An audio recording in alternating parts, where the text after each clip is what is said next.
This is Taylor Harahill Luedke's final project for progressive development, implementation, and management in my clinical research project.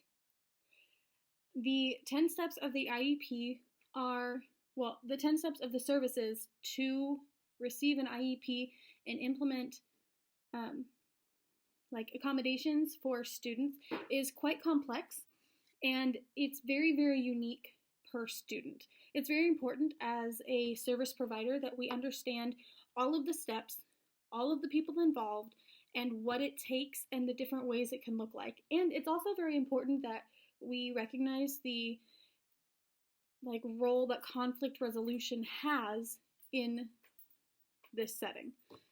I have been working as a substitute para in the Crawford School District, and if I'm not meeting 20 hours a week there, I just observe the special education teacher. So I have two different ways that I have seen IEPs play out, and I have also personally seen a close friend go through the IEP process with her own son in the Chadron Primary School District, as well as my own brother and niece going through in different public school districts in Nebraska, going through IEP processes my niece is only in first grade currently, and my brother is older than I am and graduated through high school. So I have a lot of different perspectives when it comes to the IEP process and receiving services and what can and doesn't work. The very first step in receiving an IEP and beginning to serve a child that needs help is to make sure that they've been evaluated. Not to make sure they've been evaluated, but to refer them for evaluation. It's very important that a student or child receives evaluation at the first sign of trouble. Not to say that every student who has trouble reading or has trouble with reading comprehension or speech or all of these, a myriad of issues, doesn't mean that they need an IEP. But it could mean that they could be referred to be evaluated. An evaluation is just going through testing and using different professional providers in your area to understand what length a disability or limitation might be on this child's life and their ability to learn in the classroom setting. So it could specifically point out a reading disability, a language disability, a vision impairment, a hearing impairment. It's a large scope that could identify them as needing to be evaluated, but it doesn't always mean or end up in receiving an IEP. So there are a couple of ways that students can be referred for evaluation. First, the school system could find them through Child Find. And the school system or doctors. My own family member was referred by her pediatrician, and then the school system took note, and it was possible for her to receive services earlier than 3 years old because the pediatrician was able to let everyone know who needed to know that this child was autistic and needed to be serviced. So that's through Child Find. Child Find can also be put into place when a parent believes that their child qualifies for services and refers themselves, contacts the Child Find number. In every lobby of every school district I've ever observed at and visited and been to, I have been able to easily find a poster in the very beginning of the lobby that has the Child Find information and phone number. And one quick Google search gave me the same results. So it's very accessible to parents, even though they might not know about it. Another way that children can be referred is, like I said, through their teachers and educators. As an educator, it's very simple to see where children are falling behind and say something or refer them to the parent or to a speech pathologist or the special education teacher and say, hey, I think they need to be evaluated.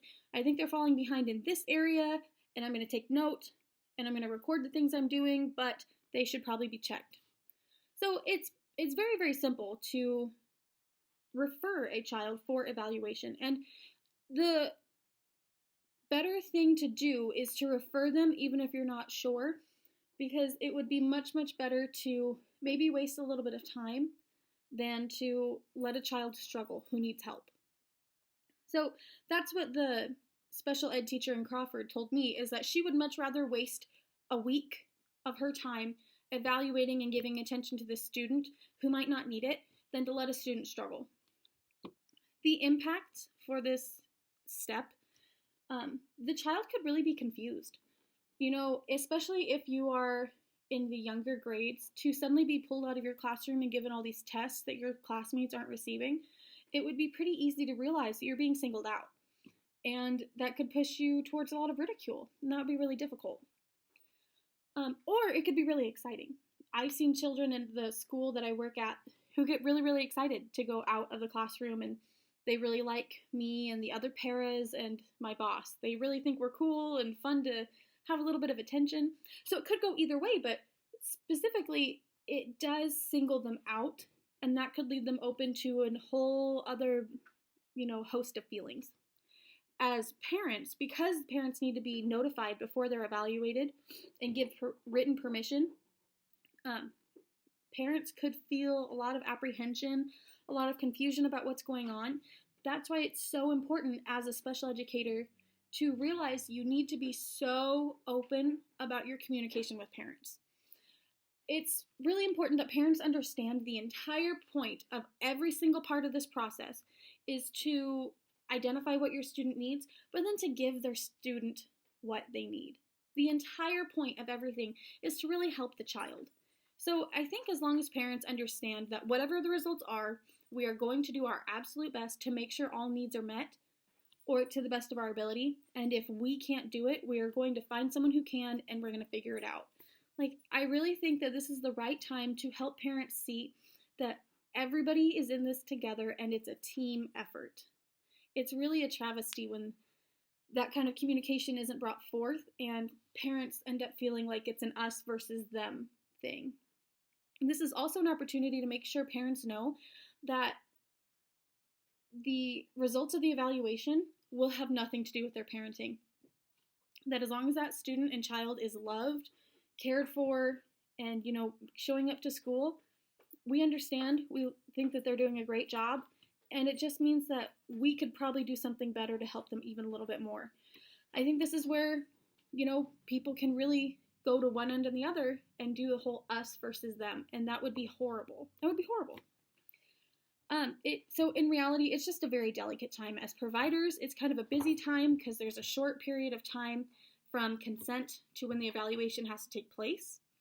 So it's a time frame thing here, so it's a little bit of a delicate rush, but it is a very, very important and crucial time.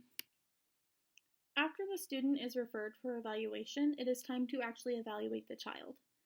So evaluation can be rather intensive.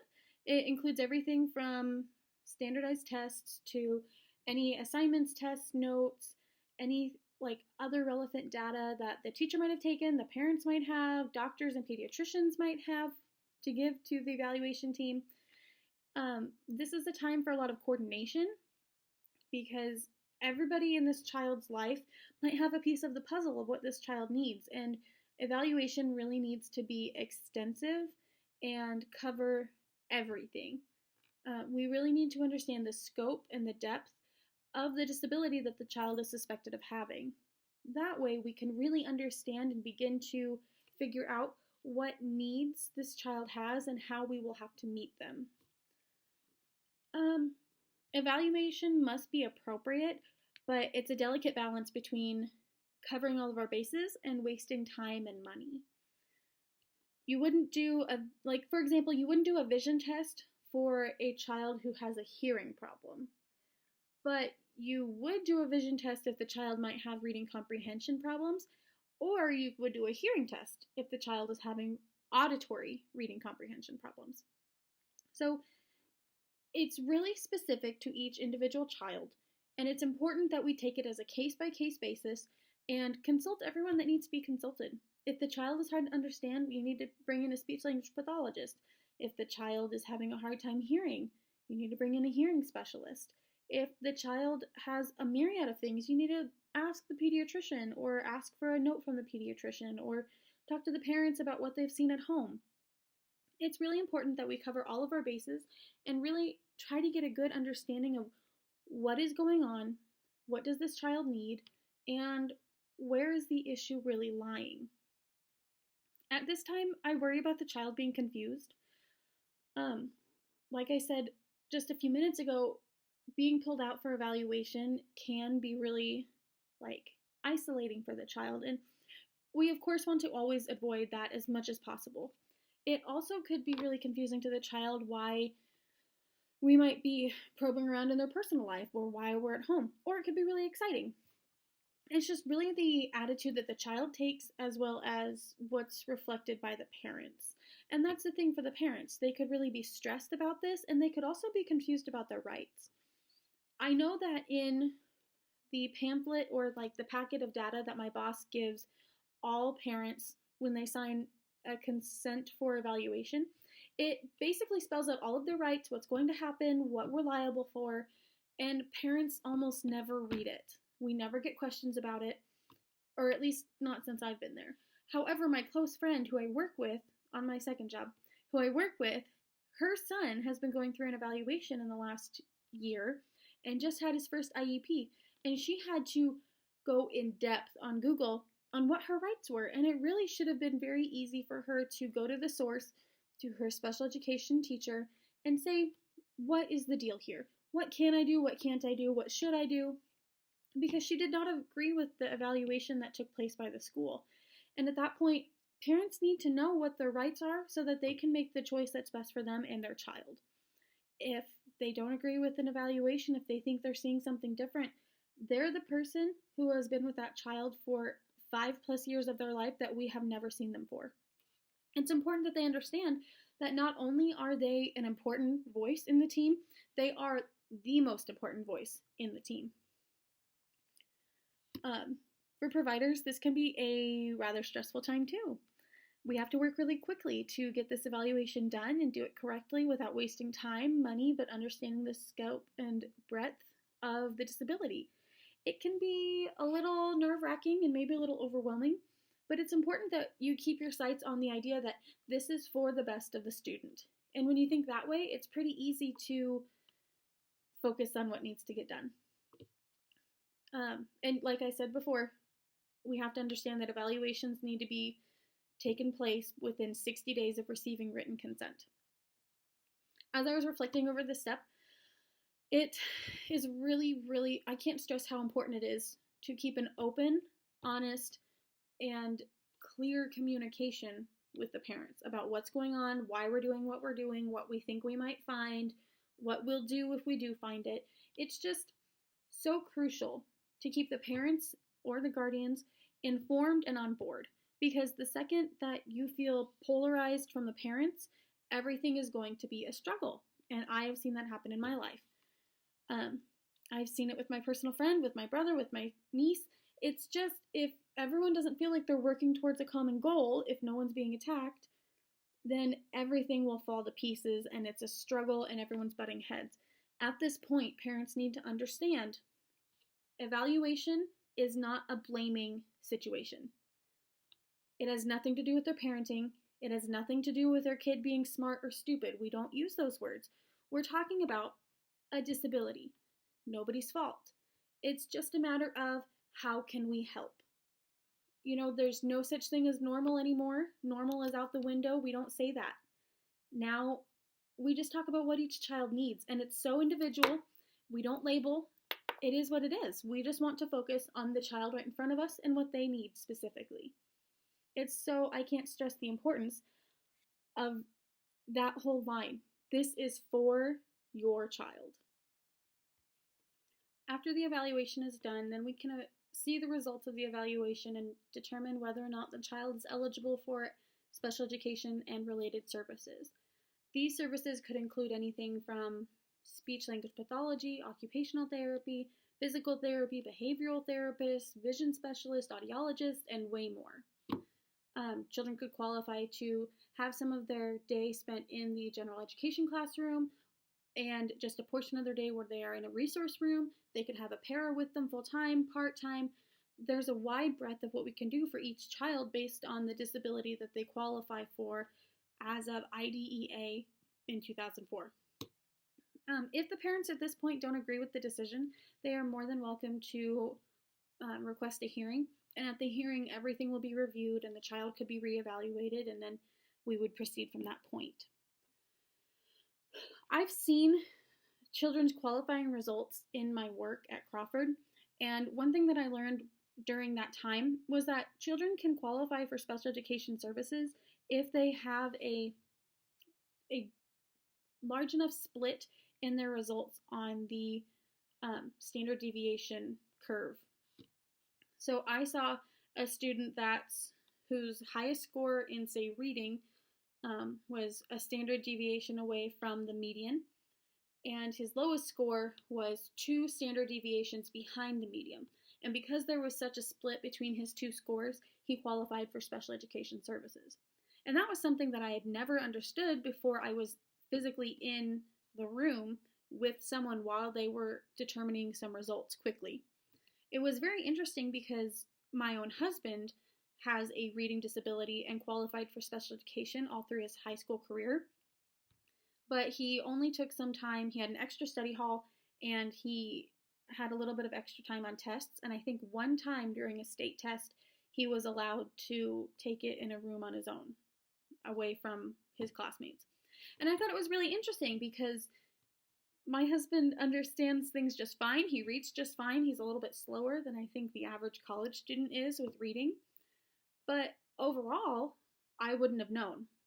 And I think it's interesting, and it makes sense that students with that great of a split need a little bit of help to bring that up, because this is their potential and this is where they're performing. And it just makes sense to me that they need help bringing it brought up and therefore qualify for services. But it does show that not every student who receives an eligible status to receive special education and related services, not every student needs everything.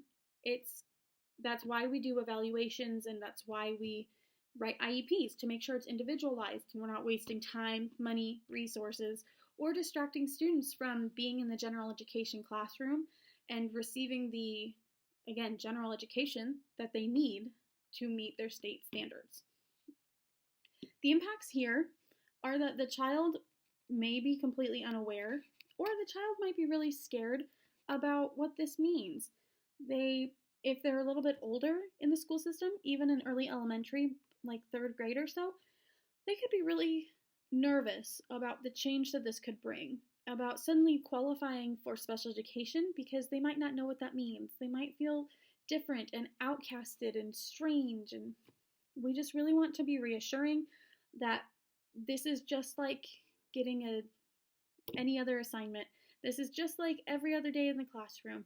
It's just going to change slightly. And I feel like students are often afraid of those changes. And I think that the more open we can be with communication with the student, the more we can tell the parents, the better this transition would be. I think parents would be really nervous during this step. To receive an eligibility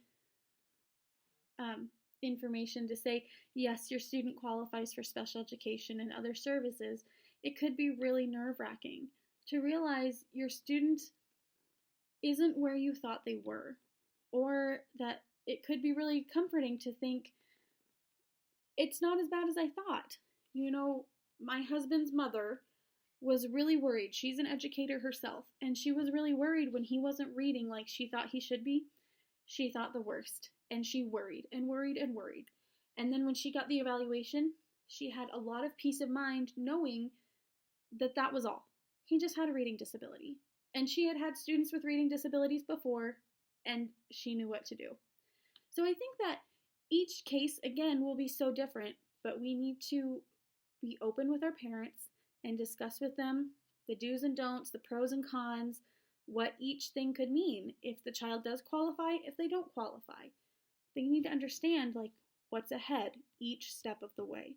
And I think that that's something that my boss does really, really well. She's constantly in contact with parents. Granted, she works in a very small community. She lives in Crawford, she works in Crawford, her husband works in Crawford, they hang out in Crawford. It's just a small enough place that she knows all the parents, even if she isn't servicing their children. She uses her personal cell phone all the time throughout the day, just to let parents know what's going on, what happened, what didn't happen, if their student is falling behind in something so they don't have to wait for a report card. She's so on top of just letting parents know. She has a list that she keeps in this little backpack that tells her all of the students by code, like their first initial and their age, I think, so that if another student found their list, if the student found her list, they wouldn't know who was who. But anyway, she has the names by code, and then she has how the parent prefers to be contacted.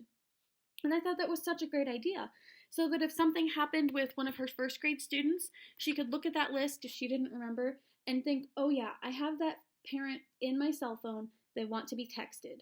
Or she would look and say, oh yeah, that parent wants an email.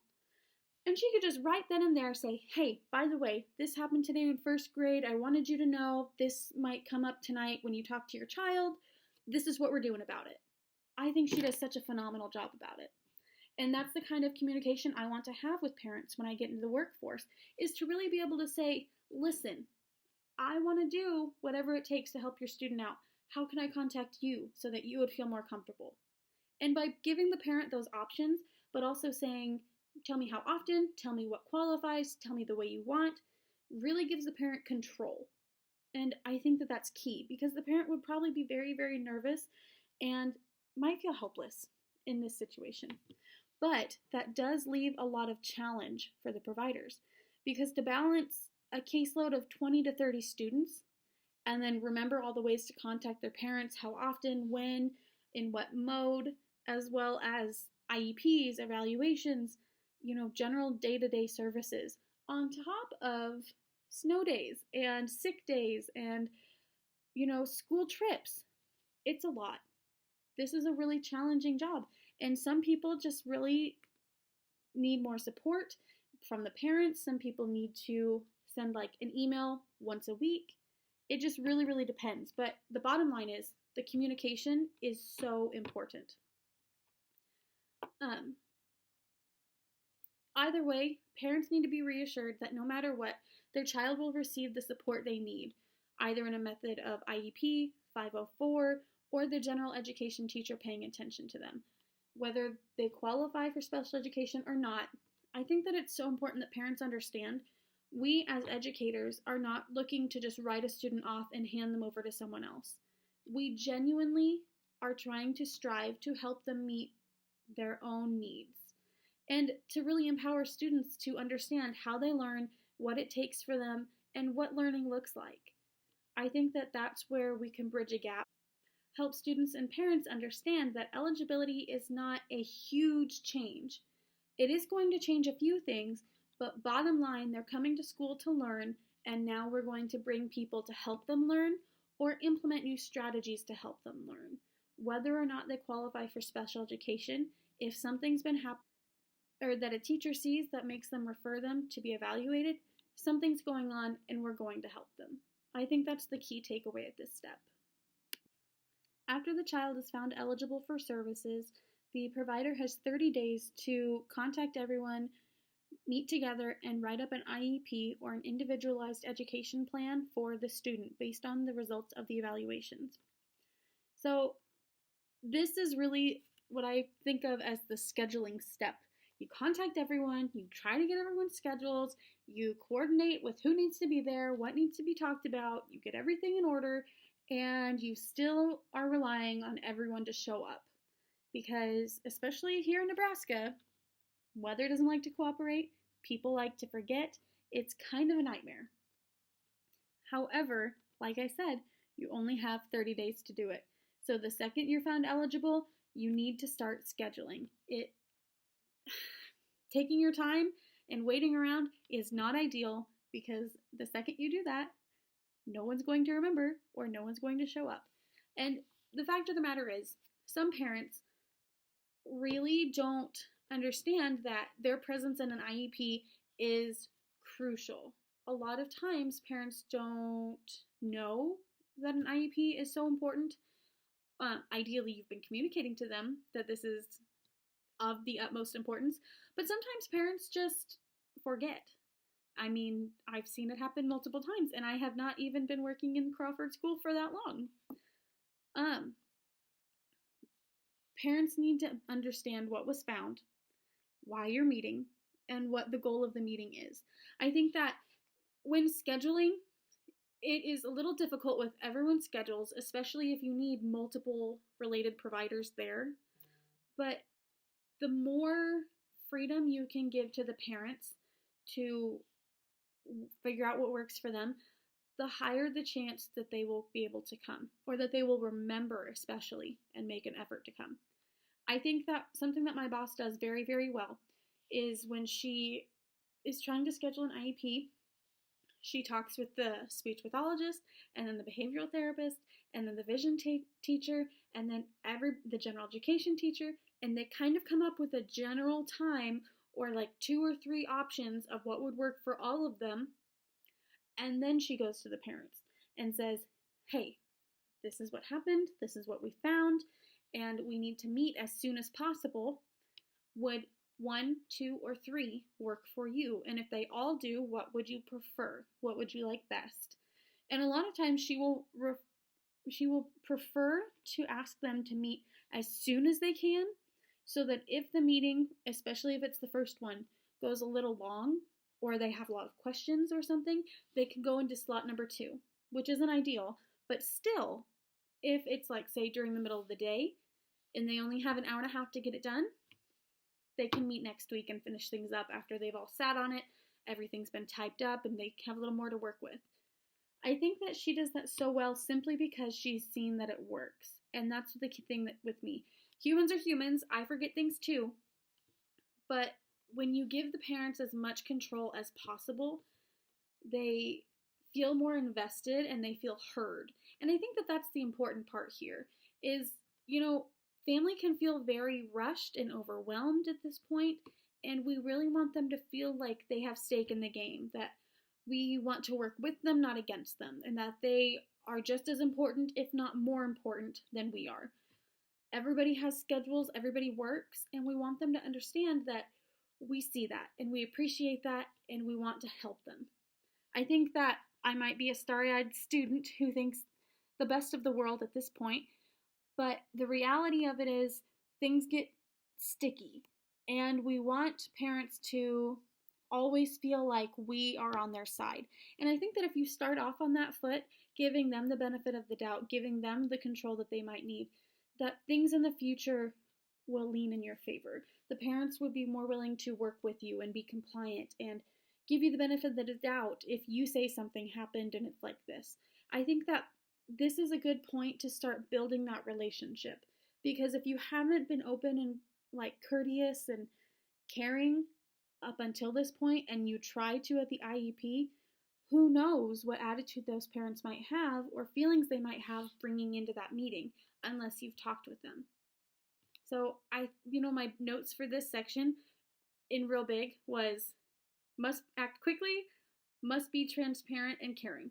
You just really, really need to talk to these parents, because even though you might be feeling rushed and you have a bunch of other things going on and other students that need to be evaluated and tested, and teachers that say they need a new behavioral plan, you also need to communicate with the parents. And that's what I've taken away most from working in the school district, is that talking to the parents is paramount to helping care for their children.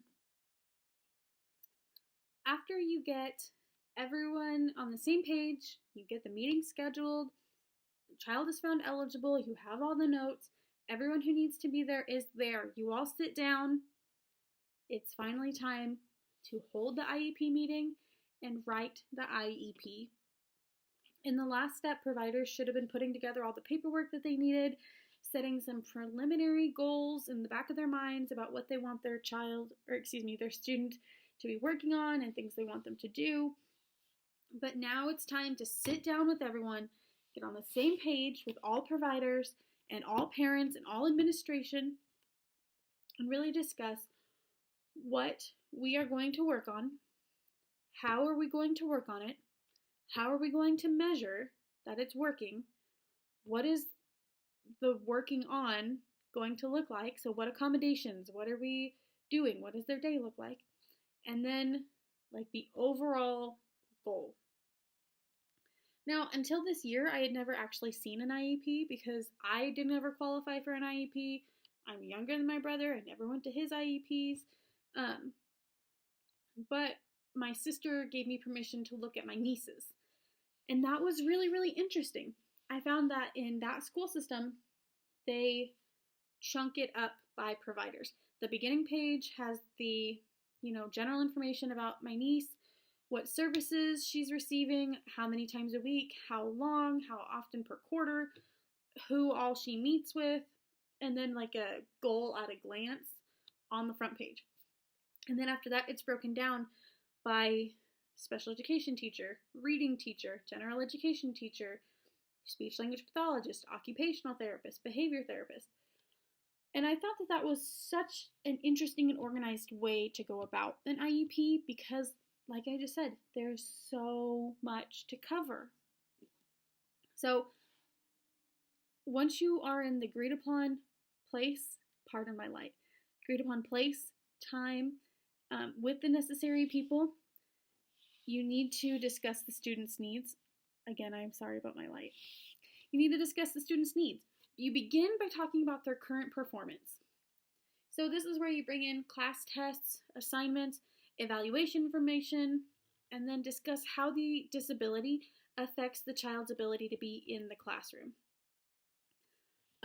After you discuss current performance, you need to talk about the goals you would like to meet, like what you would like to see done in the next year, and it needs to be reasonable. It needs to be something that your student can reasonably strive towards, because if you put forward a goal that is going to be out of their reach in the next year without increments to help them get there, it's going to be so discouraging and it's going to look like nothing is getting done, and nobody wants that. The annual goals need to be somewhat reasonable, but they also need to be measurable. They need to be able to be broken down into a short term, and they can be any type of goal. They can be a social goal, they can be academic goals, they can be, physical. My brother has autism, and he has what used to be called Asperger's syndrome. So he's incredibly intelligent, but a lot of his IEP was social goals. And one of his goals was to, enroll in an extracurricular activity. And you know what? He did. He went out for sports, and it really, really helped him. So those are the type of goals that you might write into the IEP. And especially if a parent is asking for those type of goals to be implemented, you absolutely include them. Especially at this point where you're just trying to get the IEP written. As long as it's not outlandish, you're not going to put something in the IEP that isn't accurate, isn't attainable, isn't worthwhile for the student, isn't within the scope of what the school district can do, because once it's in the IEP, it is of course legally binding. But you need to take in parents' input. That's the whole reason they're there. If they think something like that's going to help their child, you do it. Also needs to be in the IEP are the related services. So like I said, all the different providers who might come in and help out. You might want to detail what aids are being used and needed, services that are being received, how long, when, how often. So for example, you would write speech language pathology twice a week for 20 minutes. Now, something I learned from my time in Crawford is that when writing out the IEP, whatever you write, like I said, is legally binding. You must service the child that much. So if you write 5 days a week, it's going to cause some problems because, like I said earlier, school trips, there's 1 day gone. Sick days, 1 day gone. Snow days, 1 day gone. You can't just make up time. It doesn't just come out of nowhere. So what my boss does in Crawford is she writes all of her goals. If they need to be daily, she writes it for 4 days a week. And then if they're there all 5 days, on the 5th day, she tests.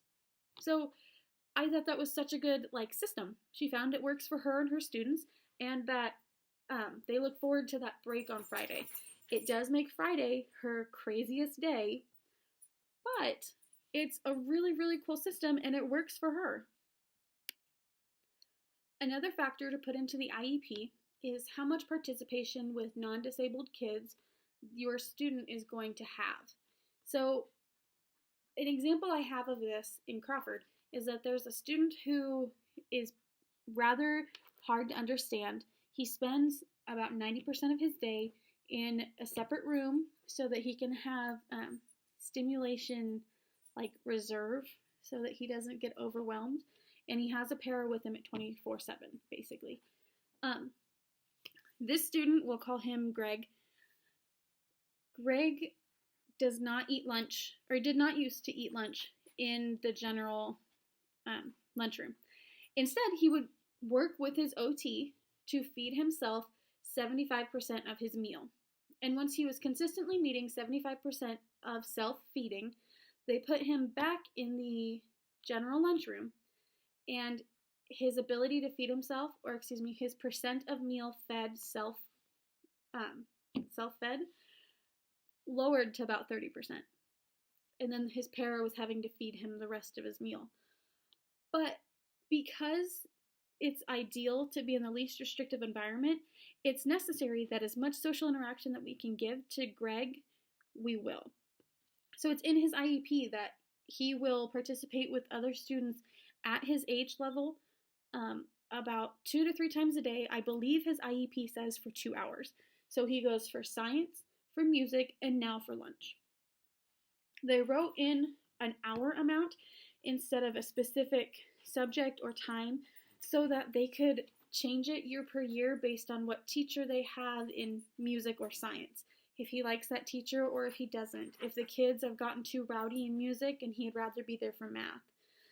It gives a lot of freedom while still being a measurable amount and allowing the resource team to meet his needs while still meeting the IEP goals.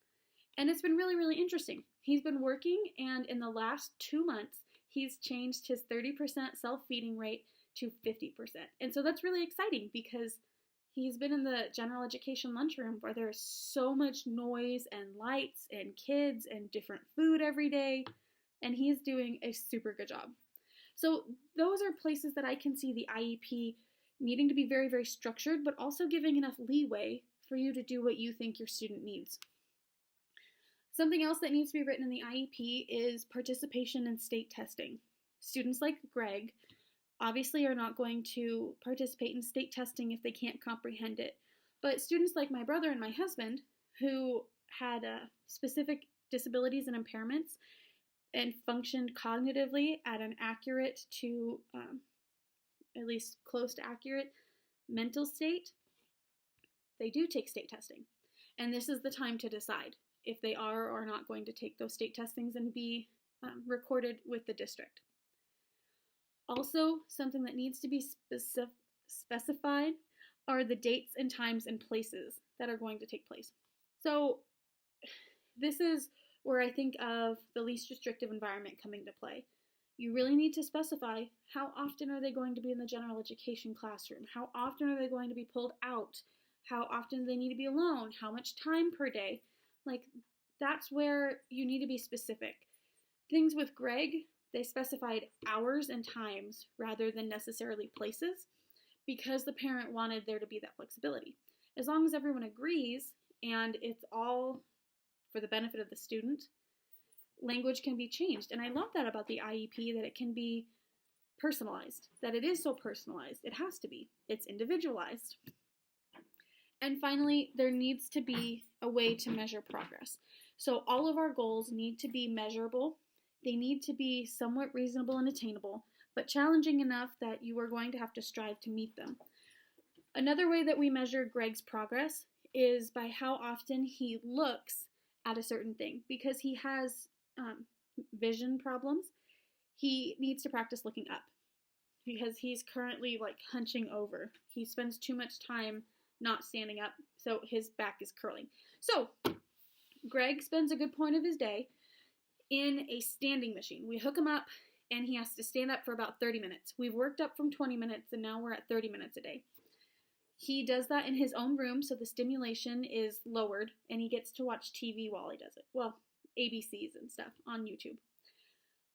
During that time, while he gets to watch the iPad that's up against the wall that's playing his favorite music and his favorite shows, we record how many times he looks up at the iPad for longer than 5 seconds. Every instance of him looking up is counted as one instance. Every time he looks up for longer than 5 seconds, it's counted as, one. So if he looks up 10 times, but he only looks up for 5 seconds 4 times, it's 4 out of 10 within a 30-minute window. So it's really important that you give yourself those opportunities to measure the progress. It's an interesting balance to strike, but it's been a lot of fun to help take part in and see his progress. It's been really, really exciting. The impact on the child and the family at this step could potentially be really overwhelming. I know that students are allowed to attend their own IEPs. I haven't seen many students do attend their IEPs, but it could be very overwhelming for them, especially for parents. If their child's receiving a lot of services, they might feel overwhelmed or unheard, and I think that's where all that communication prior to the meeting has come into play. They need to understand that they are as big of a participant as anyone else at that table. I would hope providers would feel confident at this step. This is where they get to bring forth their expertise, their ideas, the ways that they want to help this student, the things they think might work. This is the chance for them to really shine. And I think that that's really beautiful. I love this about the IEPs. Everyone who can help is there, and they are just like offering ways for them for help. And I feel like here the administration might be a little stressed because they are legally bound and motivated by that legal bind to make sure that the IEP is put forth and written in an attainable way. I think that if the administration sees that the student is receiving goals that are not attainable or services that are, say, somebody says they're going to have services 6 times a week, I think the administration might be a little stressed out there because that's unrealistic. Either way, I think everybody here has a lot of conflicting feelings during the IEP, and as long as we're voicing and addressing all concerns, everything will be hunky-dory. It'll be great. In my notes, I wrote that I specifically think that as much of the IEP should be written in layman's terms as possible. My personal friend who has just gone through the first IEP with her son got really, really frustrated with her speech pathologist because she put in a bunch of phrases like communication breakdown processes that my friend didn't understand, and she felt stupid to ask. Luckily, I've had enough language disorders classes that I was able to tell her what that was, and it's a very simple thing, but if you don't foster a place of open communication and care and, layman terms being used, it would be really, really intimidating for a parent to ask, what does this mean? And so I think it's very, very important, obviously, to have as open communication as possible. After the IEP is written, everyone has agreed on it, it's signed, you just get to go and do, just as the IEP has stated. As a service provider, it is our job to carry out the IEP. And that's what I was getting at with the administration. They have that legal obligation to make sure that the IEP is carried out, while the providers are doing the carrying. They are the ones meeting with the child 2 times a week, 3 times a week, daily. And that's what I've gotten to do as a para, and I've really, really enjoyed it. One thing that I've learned at this point, after the parent has a copy, everyone signed it, everyone's on the same page, everyone understands their responsibilities. The one thing I've learned is that as a special educator, you should give the teachers an IEP at a glance. My boss does this, and it's a phenomenal idea. She does like half a page or a single page type out of like what the goals are, like any notes that the general education teacher needs to know, things like that, tips to help carry out those kinds of notes so that they can just take one look and be like, oh yeah, what are we working on with reading comprehension for Brittany, and she can look and be like, oh yeah, we want her to be able to answer 2 out of 3 questions about a story. So then if they're reading in class, she can pull aside Brittany and say, hey Brittany, where did the jars come from in that story? What's the name of that big red dog? And something, along those lines, and can kind of help meet those goals while not burdening the teacher to the effect of having to read all 12 pages of the IEP over, because they would have been in that meeting, but, having it at a glance. I think it's just the greatest idea that I've ever heard of in my life. And then another, significant and incredibly important responsibility of the special education teacher is to remember to coordinate between all the people in the IEP. So it kind of comes in handy that school districts use the same couple of speech pathologists and occupational therapists for all cases, so that when you do visit with the, service provider, say like at the end of the week, you can kind of go over what's happening with each student. And it's important to take notes and realize what's going on at what point, and then maybe to communicate between all the other members of the IEP team. Because if the general education teacher doesn't know what's going on in special education, they might not be able to tell the occupational therapist, who might not tell the behavioral therapist, who then doesn't know what the vision teacher's doing. Because if the student, especially younger students, if they can focus on one thing at a time across all modalities, they will benefit so much more, and it will be easier for them to learn that concept. So if they're working on reading comprehension with their general education teacher and the special education teacher, and maybe some spelling, and maybe they're working on one story as a class, then maybe the speech teacher, when they're practicing words and doing drills and activities, can use passages from that story in their speech time. And then the occupational therapist can do something similar. It just is really helpful if you stay coordinated with your team, if you keep communication open, let the parents know what's going on so that at home they can ask questions about that, and really be a go-between for everybody, so that you don't have 1,800 conversations saying the same thing between all 8 members of the IEP team. That would be redundant. And like I said, we don't like to waste time, money, or resources while carrying out special education services. It's just not ideal. Now, at this point, the student might be really nervous to have all these changes going on in their lives, to meet all these new people, work on all these new things. It could be really confusing, challenging, stressful, and it's important to make sure that the student is connecting okay with their providers. The student doesn't need to be best friends with their providers, but it does really help if they're not afraid of that provider, if they don't cringe at the idea of going to occupational therapy, if they don't hate vision therapy.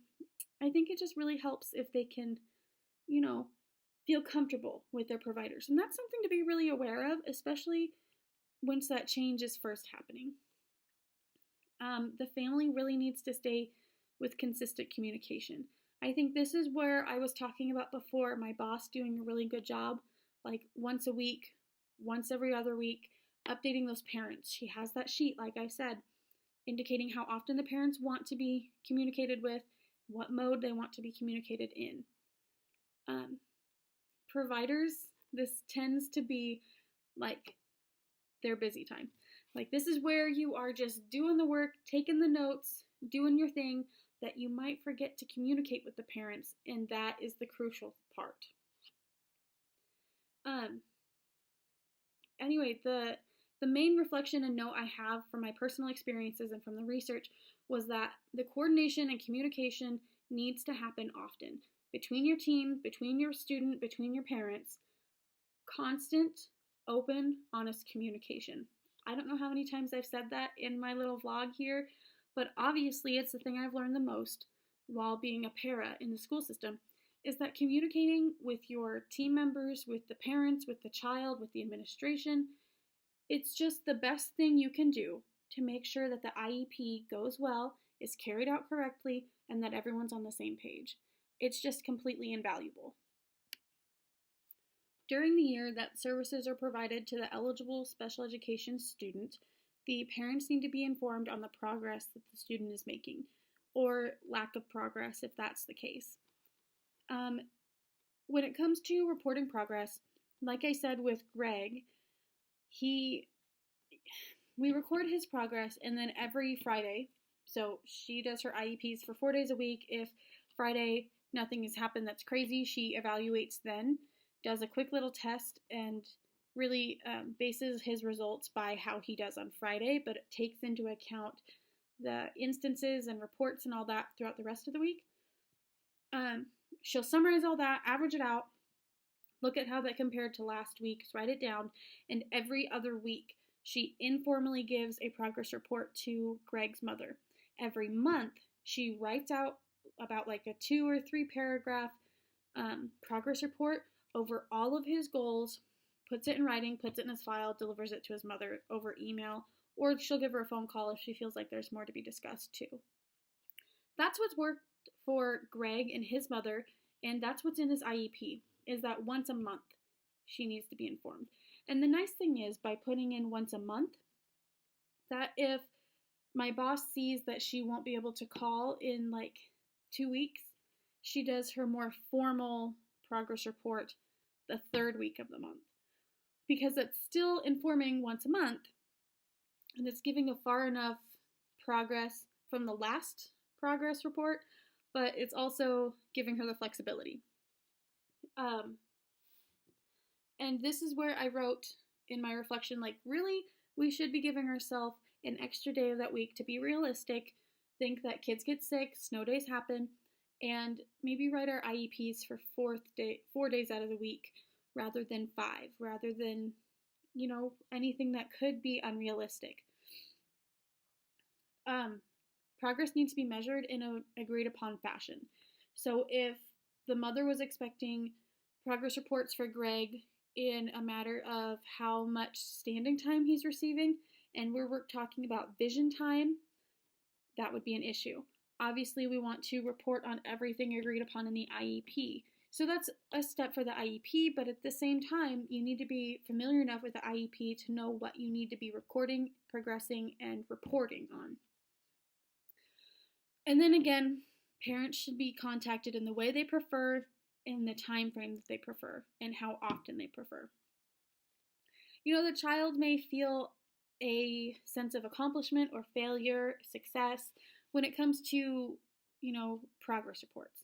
I don't feel like students should be told about their progress from their special education teacher.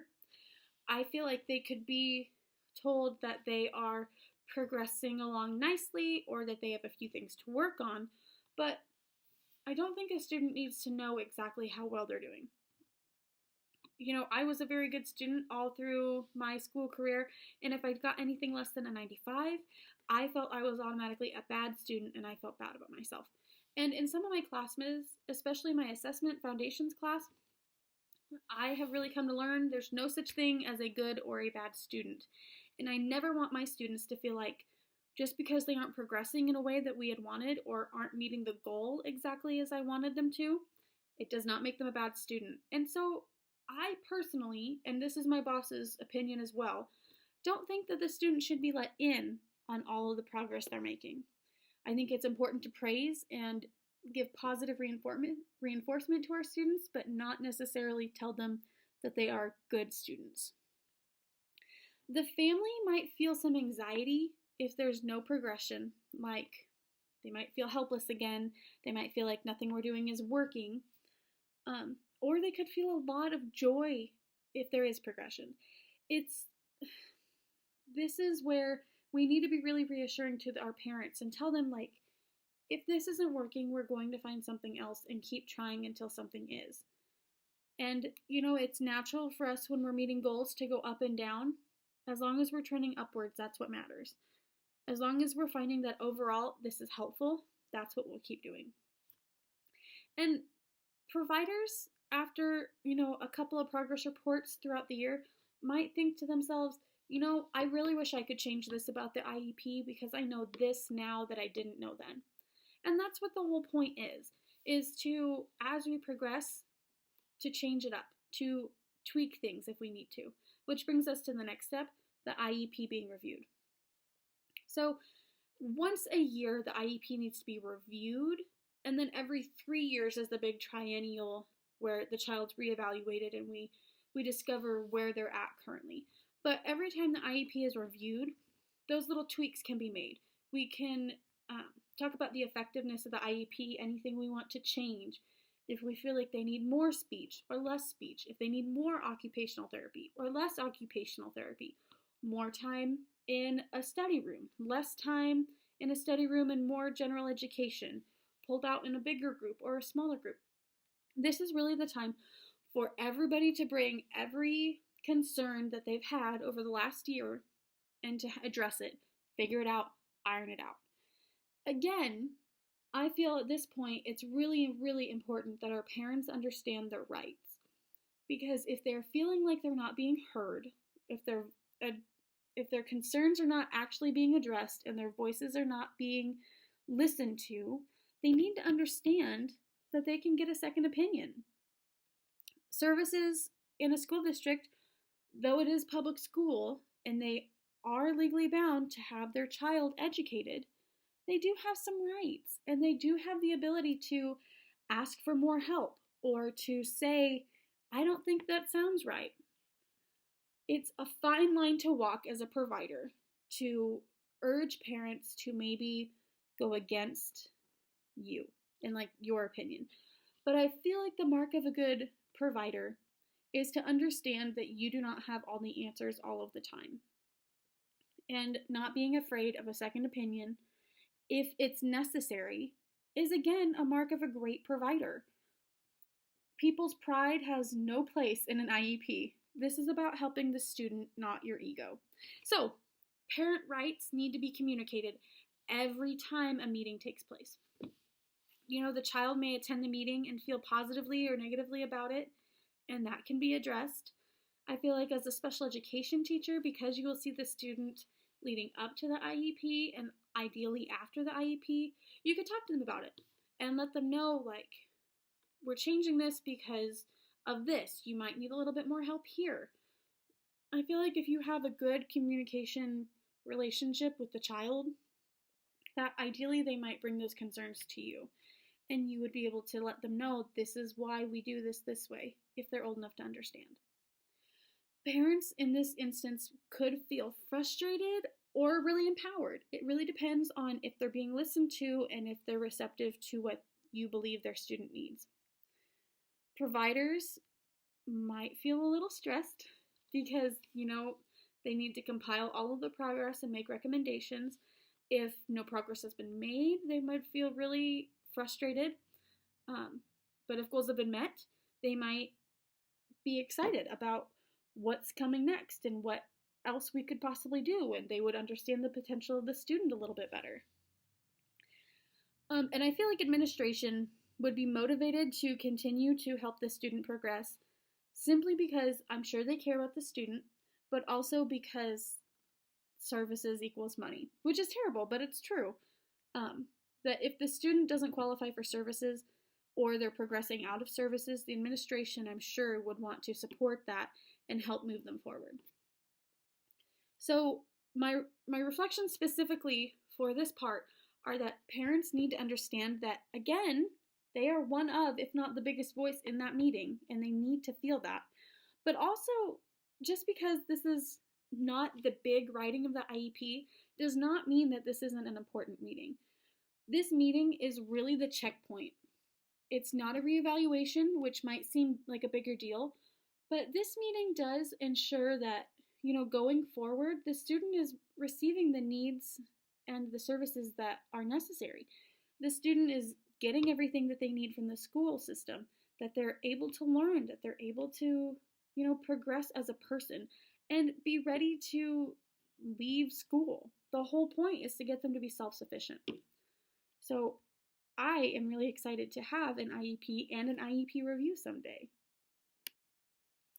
After all of the steps that we just talked about, after the IEP has been reviewed and it's been 3 years since the initial evaluation of the student, it is time to evaluate again. This evaluation can be taken and put into another IEP. The student could no longer be eligible for special education, which would be phenomenal. If that is the case, my boss has like an internal list of, she calls them her watchers. They're students that previously qualified, or she thinks will future qualify, or students whose siblings qualify. They're just kiddos that, since it's such a small school, she's able to keep an eye on and check up on and make sure that they're doing okay, because at any point, a parent could ask for an evaluation and you start the whole process over. Or, you start the process for this student who you've known for 5 years and you remember that they've had poor grades in English for forever. So, she is an exceptional special education teacher who I think, because of her small school, can do a lot more than most. And I'm really lucky to have witnessed all of this. But like I said, she has a group of students that she keeps an eye on. This also is able to give crucial understanding to what is and is not working for the child. So if 3 years ago the child got this score on math, and the next year, or the next evaluation 3 years later, the child scored barely above in math, something might not have been working, especially if math was one of the big goals. So this gives us an insight into, hey, maybe this wasn't working as well as we thought it was, or maybe they have test anxiety. The reevaluation, especially the first reevaluation, gives such insight into what the student does and doesn't need. And it also gives us an opportunity to challenge the student in new ways. I think the impact of this step is much less like the very first evaluation. The student might feel the stress of testing. The family might struggle to find time to come and meet again for another IEP.